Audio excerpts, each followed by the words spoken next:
श्री स्वामी समर्थ, जय जय स्वामी समर्थ। श्री स्वामी समर्थ, जय जय स्वामी समर्थ।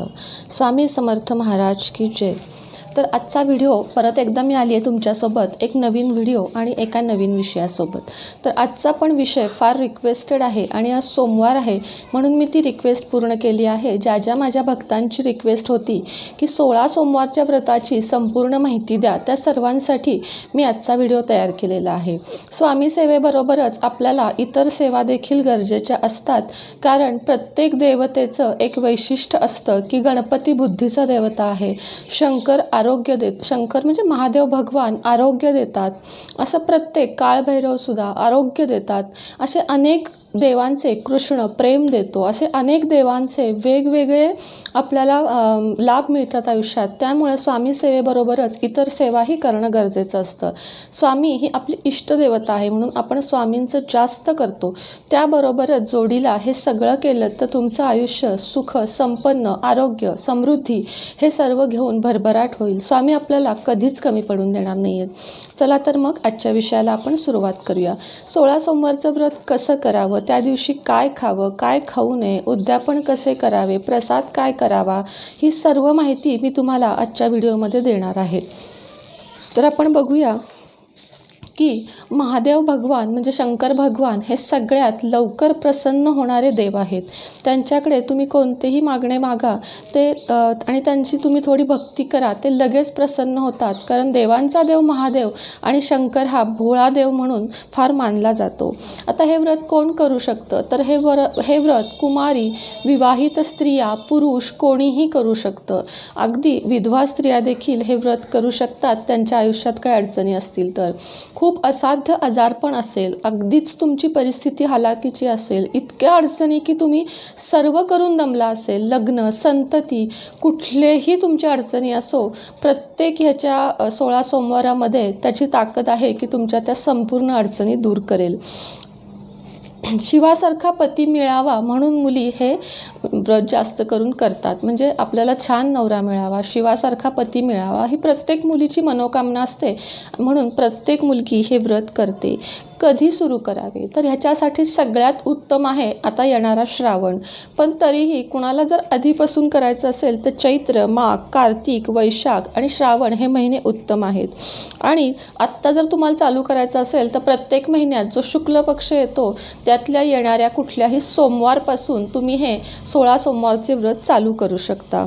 काय करावे, साहित्य काय लागते, तर तुमच्याकडे जर पिंड असेल तर पिंड, नाहीतर शंकर पार्वतीचा फोटो, नुसत्या शंकराचा नाही, पिंड किंवा शंकर पार्वतीचा फोटो हे लागते। आणि अखंड तांदूळ, पांढरे चंदन, पांढरे फूल, धोत्र्याचे किंवा रुईचे, सगळा शृंगार, शंकराला शृंगार अतिशय प्रिय आहे, त्यामुळे शंकराचा शृंगार करायला तुम्ही कधीही विसरू नका। शमीचं फूल जर मिळालं आणि आपण ते चढवलं तर आपल्याला अपार पुण्याची प्राप्ती होते, त्यामुळे शमीचं एक असं निळं फूल असतं बघा, ते जर तुम्ही चढवलं, धोत्र्याचं फूल चढवलं, धोत्रा तर अगदी सगळीकडं भरपूर तुम्हाला मिळतो, धोत्र्याचं फूल चढवलं तरीही चांगलं आहे। बेलपत्र हे अवश्य पिंडीवर चढवावे, अगदी तुमच्याकडे रोज मिळत असेल तर रोजही चढवावं। बेलपत्र कधी शिळं होत नाही, म्हणजे ते निर्माल्यात जमा होत नाही, तुम्ही एकदम आणून ठेवून रोज 3 जरी बेलाची पानं वाहिलीत इतर वेळेस तरी चालतात। तुळशीपत्र आणि बेल कधीही शिळं होत नाही, किंवा आज वापरलेलं उद्या वापरायचं नाही असं बेलपत्राच्या बाबतीत नाही। बेलपत्र कसं व्हायचं, तर बेलपत्र सरळ नाही, बेलपत्र पालथं नेहमी शंकराच्या पिंडीवर व्हायचं, त्याचंच महत्त्व आहे। अभिषेक जर तुम्ही करणार असाल, जर तुमच्याकडे फोटो असेल तर तो तुम्ही नुसता पुसा। अभिषेक करणार असाल तर तुम्हाला गाईचे दूध, साखर, मध, तूप, गंगाजल ह्याचा समावेश करून तुम्हाला पिंडीचा व्यवस्थित अभिषेक करावा लागेल। अत्तर, भस्माने, अत्तर असावं नेहमी। माझ्या तर प्रत्येक देवांना मी नेहमी अत्तर लावते, अत्तरानं देवांना प्रसन्न वाटतं आणि आपल्यालाही प्रसन्न वाटतं, तर शंकराच्या मूर्तीला अत्तरही लावून घ्यावं। तुपाचा दिवा असावा, गाईचं शेणकूट असावं हवन करण्यासाठी, मी तुम्हाला परवाच्या व्हिडिओमध्ये हवन करूनही दाखवलेलं आहे, तसा हवन प्रत्येक घरात महिन्यातून एकदा तरी घडावा। तुम्ही बघा तुमच्या घरामध्ये किती बदल होतात ते। आता सोमवारी ज्या दिवशी तुम्ही हे सुरू कराल त्या दिवशी सकाळी तुम्हाला लवकर उठायचं आहे. लवकर उठून नेहमीप्रमाणे अंघोळ स्नान इत्यादी उरकून डोक्यावरून अंघोळ करून, पुरुष असाल स्त्री असाल डोक्यावरून अंघोळ करून शुभ्र वस्त्र घालायचं आहे. नसेल तर कोणत्याही फिक्या रंगाचे कपडे घालायचे आहेत. काळा, लाल, निळा, पिवळा असे कपडे घालायचे नाही आहेत. आता हे व्रत कधी करावं तर ज्यांना वेळ नसेल त्यांनी सकाळी 9च्या आत हे करावं. 4 ते 6 सकाळी सगळ्यात चांगला मुहूर्त असतो. पण हे व्रत संध्याकाळी केले तर त्याचे जास्त फलप्राप्ती होते. म्हणून ज्यांना वेळ असेल त्यांनी संध्याकाळी प्रदोष काळात हे व्रत करावे. त्यावेळेस शिवपार्वती खूप लवकर प्रसन्न होतात. म्हणून संध्याकाळची वेळ ही उत्तम असते, पण वेळेनुसार सकाळी केले तरीही चालू शकतं. आता प्रसाद कसा करायचा असतो तर तो प्रसादाचं ह्याचं महत्त्व आहे की या प्रसादाचे 3 हिस्से झाले पाहिजेत. पहिला हिस्सा गाईचा असतो, दुसरा हिस्सा कुटुंब किंवा एखाद्या कन्येला द्यायचा असतो आणि तिसरा जो हिस्सा असतो तो आपण खायचा असतो. आता प्रत्येकाला दर सोमवारी चुरमाच करायला जमेल असं नाही किंवा तोच प्रसाद खावा वाटत नाही. चुरम्याचे जास्त महत्त्व आहे, पण ज्यांना नाहीच जमत त्यांनी मी उदाहरण देते की काय करावं. 6 केळी घ्यावीत, त्यातली 2 केळी गाईला घालावीत प्रसाद दाखवून, 2 केळी कुटुंबात किंवा एखाद्या कन्येला द्यावीत आणि त्यातलं 2 4 आणि 2 केळं आपण दिवसभरात खाऊन हा उपवास धरावा. असं तुम्ही काहीही करा. मी हे उदाहरण दिलं की 6 केळं, याच्याऐवजी तुम्ही 12 पण आणू शकता आणि त्याचे 3 हिस्से केले पाहिजेत. आणि आज जो तुम्ही नियम लावाल, या सोमवारी जर तुम्ही केळ खाल तर तुम्हाला 16व्या म्हणजे 15व्या सोमवारपर्यंत केळच खायचं आहे. 16व्या सोमवारी तुम्हालाही चुरमा खायचा आहे. आणि जर तुम्ही पहिल्या सोमवारपासून चुरमा खाल तर तुम्हाला शेवटच्या सोमवारपर्यंत चुरमाच खायचा आहे. दुसरं काहीही उपवास सोडताना खायचं नाही. तुम्हाला पूर्ण जेवण वगैरे जेवायचं नसतं. हा ह्याचा अगदी कडक आणि पाळण्यासारखा नियम आहे. चुरमा पण सेमच, म्हणजे 1.25 घ्या तुम्ही शक्यतो दर सोमवारी. त्याचे 3 हिस्से करा. पहिला हिस्सा गाईला, दुसरा हिस्सा कुटुंबाला किंवा एखाद्या कन्येला आणि तिसरा हिस्सा आपल्याला असावा. पूजेआधी नेहमी तुम्ही प्रसाद तयार करून ठेवायचा. पूजा करायच्या आधी तुमचा प्रसाद तयार पाहिजे. पूर्ण 16 सोमवार तुम्हाला हाच प्रसाद खायचा आहे हे ठरवूनच तुम्ही पहिल्या सोमवारी त्या प्रसादाची सुरुवात करायची आहे. विवाहित स्त्री किंवा पुरुष जर हे व्रत करणार असतील तर सोमवारी जर तुमचे हे व्रत आहे तर शनिवार, रविवार, शुक्रवारपासूनच तुम्ही ब्रह्मचर्य पाळणं महत्त्वाचं आहे. कारण शंकराला हे सगळं आपल्याला कडक पाळायचं आहे. त्यामुळे तुम्ही शनिवार, रविवार, सोमवार असं ब्रह्मचर्य पाळलंच पाहिजे. आणि तिसरा भाग आपण खाऊ शकतो हे मी सांगितलं. फोटो, लिंग जे काही तुमच्याकडे असेल सोमवारी ते अंघोळ झाल्यावर घ्या, धुवा, त्याला स्वच्छ पाण्यानं आधी अभिषेक करा. त्यानंतर तुम्ही थोडं गंगाजल वापरा. त्यानंतर दूध, साखर, मध तुमच्याकडे जे काही आहे मी तुम्हाला सांगितलेलं साहित्य त्या सर्वांनी अभिषेक करायचा. चंदन, अक्षता अर्पण करायच्या आणि त्यानंतर संकल्प करायचा. संकल्प ही सगळ्यात महत्त्वाची गोष्ट आहे कोणत्याही व्रतात. संकल्प केल्यानंतर तुमची जी काही मनोकामनीत इच्छा असेल ती तुम्ही बोलून दाखवून संकल्प करायचा आहे. त्यानंतर पूर्ण प्रसाद एका ताटात ठेवायचा आहे. 3 हिस्से जे काही आहेत, आधी हिस्सा नाही करायचा, आधी अखंड ठेवायचा. शिवलिंगाचा अभिषेक करायचा. शिवलिंगाचा अभिषेक करताना उत्तरेला तोंड झाले पाहिजे आणि सफेद वस्त्र घातलेत तर चांगले, नाहीतर चौरंगावर तरी पांढरा रुमाल, पांढरे कापड तुम्ही या दिवशी नक्की घाला आणि शिवलिंगाचा अभिषेक करा. आता कसा करायचा? शिवलिंगावर आधी पाणी घालायचे. पाणी घालण्याचे महत्त्व काय तर आपली सर्व दुःख शंकराच्या पिंडीवर पाणी घातल्याने दूर होतात. दुसरा अभिषेक आपल्याला दुधाने करायचा आहे. दुधानं अभिषेक केल्यावर ज्यांना संतान नाही, बाळ नाही, त्यांना संतान प्राप्ती होते. हे दुधाच्या अभिषेकाचे महत्त्व आहे. साखरेच्या अभिषेकानं बुद्धी तेज होते. म्हणून विद्यार्थ्यांनी साखरेचा अभिषेक महादेवाच्या पिंडीवर अवश्य करावा. मधाचा अभिषेक म्हणजे काय? पाण्यात थोडासा मध घालून 3 वेळा तरी तुम्ही ते घालायचा. अभिषेक म्हणजे मधाची बाटली नाही अख्खी घालायची, तेवढं कुणाला जमणार नाही आणि घरातली लोक ओरडतीलही. त्यामुळं मध जर तुम्ही अभिषेक केलात तर सगळे रोग, तुमचे असाध्य रोग जे आहेत ते सगळे रोग नष्ट होतात. तूप जर आपण शंकराच्या पिंडीवर वाहिले, चमचाभर वहा, अर्धा चमचा वहा, तर तुमच्या संपत्तीमध्ये वाढ होते. तुम्हाला प्रमोशन्स मिळण्याचे चान्सेस वाढतात. तुमचा जो काही बिझनेस असेल, जे काही तुम्ही काम करत असाल त्यामध्ये तुम्हाला भरपूर धनप्राप्ती होते आणि तुमचे भरपूर कौतुकही होते. नंतर तुम्ही हे सर्व ज्या वेळेस अभिषेक कराल त्यानंतर शेवट गंगाजलानं तुम्ही त्याला साफ करायचं आहे. गंगाजलानं काय होतं तर आपण केलेली पापे धुतली जातात आणि आपल्याला मोक्षप्राप्ती मिळते. म्हणून सगळ्यात शेवटी गंगाजलानं पिंडीला धुवून घ्यावं. फोटो असेल तर फोटोला त्या पाण्यानं पुसून घ्यावं.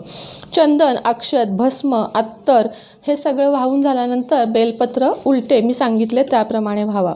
गाईचा हिस्सा तसाच ठेवा आणि 2 हिस्से उचलून ठेवा प्रसाद दाखवल्यावर. हवन करताना तुम्ही एका तरी सोमवारी हवन करा आणि तुमच्याकडे सगळं सामान असेल तर 2 सोमवारी हवन करा. गाईचं शेणकूट घ्यायचं आहे, त्यामध्ये तूप आणि कापूर घालायचं आहे आणि ओम नमः शिवाय हा जप करत 9, 5, 11 वेळा तुम्हाला ते हवन करून अग्नी पेटवायचा आहे. 1 सोमवार तरी हवन करा. व्यवस्थित आणि शांतपणे यातली कथा जी आहे 16 सोमवारची ती तुम्हाला वाचायची आहे.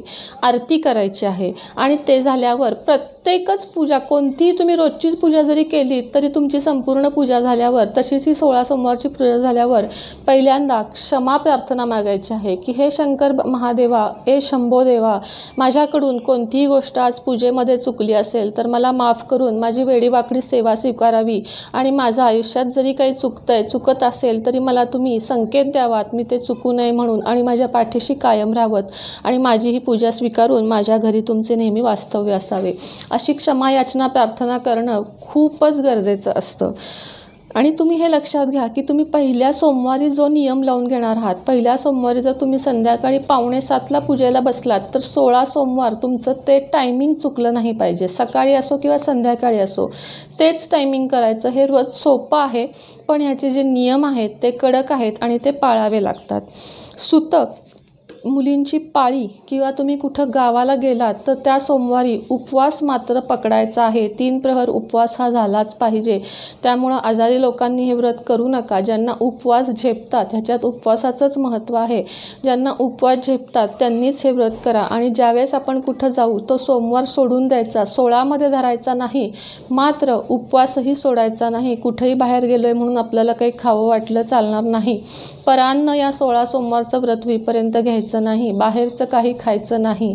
तामसी आहार घ्यायचा नाही. पूर्ण 16 सोमवार ब्रह्मचर्य वगैरे पाळण्याची गरज नाही. येईल त्या सोमवारच्या शुक्रवार, शनिवार ब्रह्मचर्य पाळले गेले पाहिजे. पाळीच्या वेळेस म्हणजे मासिक धर्माच्या वेळेस तुम्ही शंकराच्या पिंडीला शिवू नका, काहीही करू नका. उद्यापन कसं करावं तर उद्यापनाचं महत्त्व असतं रुद्राभिषेक करायचा. कुठलाही योग्य ब्राह्मण बोलवून रुद्राभिषेक करून घ्या. जर तुम्हाला 16 जोड्या जेवायला बोलवायला जमणार नसतील तर कमीत कमी 1 ब्राह्मण बोलवून त्याला योग्य ती दक्षिणा द्या. गरजू लोकांना जेवण द्या. 16 सोमवार केल्यावर 16 जोड्यांचं महत्त्व आहे. पण नसेल तुम्हाला शक्य परिस्थितीनं तर 1 ब्राह्मण जेवायला घाला, हेही खूप आहे. आणि रुद्राभिषेक तेवढा नक्की करून घ्या, कारण रुद्राभिषेक केल्याने आपल्याला पूर्ण 16 जोड्यांचे पुण्य मिळून आपली ही जी पूजा आहे ती पूर्ण होते. त्यामुळं 16व्या सोमवारी तुमची पूजा व्हायच्या आधी किंवा पूजा झाल्यानंतर तुम्हाला रुद्राभिषेक करून घ्यायचा आहे. आणि 16 जोड्यांना तुम्हाला जमत असेल तर जेवण करायचं आहे. जेवण साधंसुधं आणि चुरमा प्रत्येकाला प्रसादाला असावा. म्हणजे असं कुर्मापुरी वगैरे असं नाही, साधं वरण भात, बटाट्याची भाजी, पोळी, खीर, तांदळाची खीर असे जेवण असावे. आणि तुम्ही 16 जोड्यांना पांढरं वस्त्र किंवा पांढरा रुमाल 16 जणांना देऊन त्यांना तुम्हाला हा प्रसाद चुरम्याचा एका बाउलमध्ये द्यायचा आहे आणि जेवण द्यायचं आहे. नसेल तर रुद्राभिषेक करा, 1च ब्राह्मण बोलवा आणि त्याचं सगळं व्यवस्थित करा, तरीही तुम्हाला हे सर्व पुण्य लागतं. दुसरं काय करायचं आहे तर तुम्हाला या 16 सोमवारमध्ये कुणाशीही वाईट, खोटं आणि चाडी चुगली करायची नाही आहे. म्हणजे मला काय सांगायचं आहे की तुम्हाला 16 सोमवार जेवढं मौन पाळता येईल सोमवारी तेवढं पाळा. म्हणजे आपल्याकडून कुणालाही वाईट बोललं जाणार नाही. दिवसभर तुम्ही नामस्मरणात घालवा. ओम नमः शिवाय, ओम नमः शिवाय हा शांतपणे जप करत राहा आणि याचे सगळे नियम लक्षात ठेवा. बाकी यामध्ये काही अवघड नाही आहे. हे व्रत कुणीही कधीही कसंही सुरू करू शकतं. ह्याच्यामध्ये फार काही कडक नियम नाहीत, कारण शंकर भगवान हे खूप भोळे आहेत. त्याची पोथी अशी आहे ती 16 सोमवारची. ही पोथी तुम्हाला महत्त्वाची आहे. अगदी स्वस्त आहे ही पोथी. बघा, ₹20, किंमत ह्याची फक्त ₹20 आहे. आणि यामध्ये सुद्धा सगळी पथ्ये, नियम आणि सूचना दिलेली आहेत. तर यातली फलश्रुती मी तुम्हाला वाचून दाखवते. 16 सोमवारचे व्रत हे शिवाप्रित्यर्थ केले जाणारे एक महाफलदायी आणि प्रभावी असे श्रेष्ठ व्रत आहे. या व्रताचरणाने शिवकृपा होऊन रोगमुक्ती होते, विवाहातील अडचणी दूर होऊन विवाह होतो, परदेशस्थ प्रियजनांची भेट होते, ग्रह भूत पिशाचादी बाधा आणि त्रिविध तापांचे निवारण होते, आयुष्य आरोग्य सुख समृद्धी मनस्वास्थ्य यश कीर्ती आणि प्रतिष्ठा लाभते, चिंता क्लेश आणि संकटांचे निरसन होते, आर्थिक प्राप्तीसाठी सात्विक मार्ग मिळतो, व्यापारामध्ये भरभराट होते, नोकरी मिळते, उत्तम संतती लाभते. बाकी सगळं तुम्हाला यामध्ये नियम वगैरे मी जे सांगितले ते आणि अजून काही इतर दिलेले आहेत. पूजा विधी कशी करायचा, व्रताचा संकल्प कसा करायचा, हे सर्व यामध्ये दिलेलं आहे. पूजेचा प्रारंभ कसा करायचा आणि इथं शेवटी कथा आहे, उद्यापन कसं करायचं हेही आहे आणि कहाणी 16 सोमवारची ही आहे. तुमची इच्छा असेल तर मी तुम्हाला ती एखाद्या भागामध्ये वाचून दाखवीन की तुम्ही जर म्हणलात ताई यातली कहाणी सांगा तर मी नक्की सांगीन. आणि शेवट ह्याच्यामध्ये शंकराची आरती दिलेली आहे, ती आपल्याला म्हणायची आहे. लवथवती विक्राळा सगळ्यांनाच माहीत असेल. ही छोटीशी पोथी आहे, फार काही अवघड नाही, खूप काही वाचन नाही. 10 ते 15 मिनटामध्ये तुमचं हे सर्व वाचून होईल आणि शंकर भगवान तुमच्या सर्व इच्छा पूर्ण करू दे, हीच माझी या 16 सोमवारच्या व्रतामध्ये तुमच्यासाठी मागणी आहे. ज्यांना करायचं आहे त्यांनी अवश्य सुरुवात करा, अगदी निसंकोचपणे करा, खूप चांगलं होईल, तुमचं खूप भरभराट होईल. याचबरोबर मी माझा व्हिडिओ इथंच थांबवते. चॅनेलला सबस्क्राईब करा, लाईक करा, शेअर करा. ज्यांना ही माहिती पाहिजे आहे त्या सगळ्यांपर्यंत ही माहिती पोचवा. आणि ग्रुपसाठी कम्युनिटीला मी लिंक दिलेली आहे, कृपया त्यावर जाऊन बघा आणि ग्रुपमध्ये समाविष्ट व्हा. मी माझा व्हिडिओ इथंच थांबवते. पुन्हा एकदा भेटूया एका नवीन व्हिडिओसोबत आणि नवीन विषयासोबत. तोपर्यंत सर्वांना माझा नमस्कार. श्री स्वामी समर्थ, जय जय स्वामी समर्थ. श्री स्वामी समर्थ, जय जय स्वामी समर्थ. स्वामी समर्थ महाराज की जय.